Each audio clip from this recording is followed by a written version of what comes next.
Trigonometric word problems. I have a paragraph which I then have to transform into a graph, equation, and potentially answer follow-up questions. A spring oscillates up and down in 1/2 second with a maximum displacement of 3 centimeters.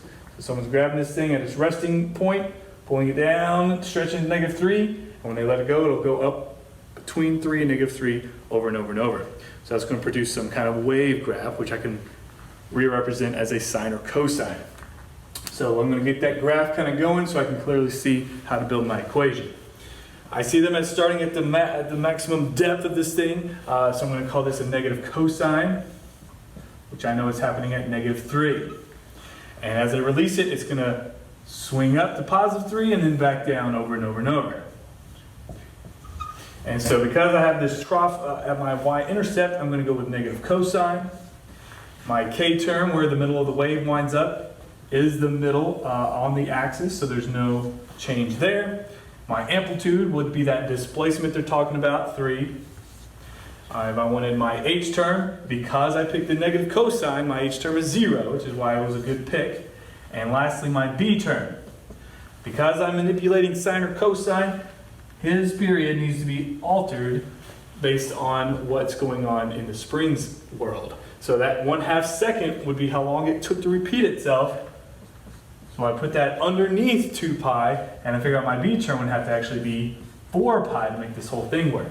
So putting this all together here, I have a y equals -3 cosine. My b term was 4 pi. My h term was 0, and my k term was 0. So I could just leave that simplified form right there. We have a trigonometric word problem, taking a paragraph into a diagram, into a graph, and then into an equation. Ferris wheel has a diameter of 12 meters and is turning at 4 revolutions per minute. The bottom seat is 1 meter off the ground. So before I even go into the graph form, I'm just going to draw a diagram first. So a Ferris wheel, 12 meters in diameter, and it's sitting 1 meter off the ground. Okay, so as I get onto this thing, if I'm asked to graph the height off the ground versus time, then I realize that as I get onto this thing, I'm already 1 meter off the ground. So my starting point, my y-intercept at this lowest point is already at 1. And as I progress, as this thing starts turning, I'm not going to be gaining very much height right off the bat. And as I go around the bend here, most of my momentum, most of my direction is going to be vertical, contributing to vertical. So that's where my speed is going to have the highest sloped value. So it's actually going to start looking like a sine and cosine. As I get closer to the top, again, it slows down, and it slows down before it hits its peak, which is going to be at 13, because I was already 1 meter off the ground. How long is this going to take to complete one cycle?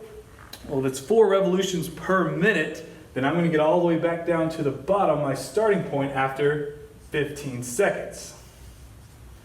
If it can do 4 of them in a minute, it can do 1 of them in 15 seconds. Okay, diagram, I have now produced that into a graph of data, and now I can go into an equation representing that graph. So sine or cosine, I see it starting down here at a trough again, so I like a negative cosine.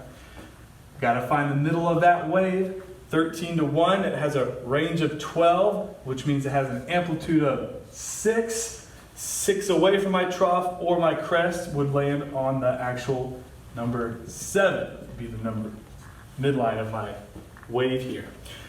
H, because I chose negative cosine, I don't have to worry about that. And my b term, comparing it to the original cosine's period of 2 pi, it now has a new period of 15 seconds. And I'm not going to try to reduce that in any way. I'm just going to leave it like that.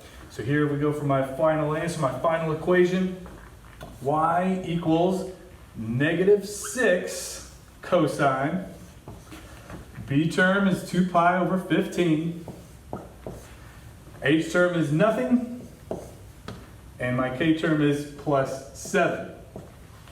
Now I got to recognize if I plug this in a calculator, or I try to graph this in a calculator, because I'm using 2 pi, even though I'm in the graphing function, I'd have to be in radian mode because I'm referencing 2 pi. That's how many radians cosine takes to repeat itself. And any answer would be in this terms of seconds as well. So I have how long I've been on the Ferris wheel versus how high I am off the ground relationship.